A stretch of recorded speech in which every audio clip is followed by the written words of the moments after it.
விடுதலை சிறுத்தைகள் கட்சியுடன் விஜய் கூட்டணி வைப்பாரா என்பது பற்றி தனக்கு தெரியாது என்று அக்கட்சித் தலைவர் திருமாவளவன் தெரிவித்துள்ளார். சென்னையில் செய்தியாளர்களிடம் பேசிய அவர் ஆதவ் அர்ஜுனா விவகாரத்தில் தனது கடமையை செய்திருப்பதாகவும் கூறினார். So Adav Arjuna has been expelled from the party temporarily. So what does the future hold for BCK?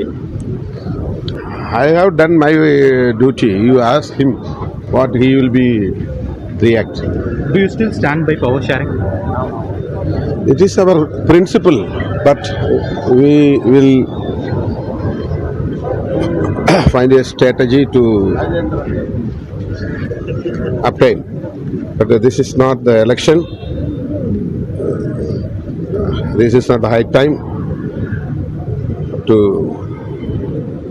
bargain power share with our allied parties. Do you think actor Vijay should join in an alliance with the DMK in the future? I don't know. With BCK?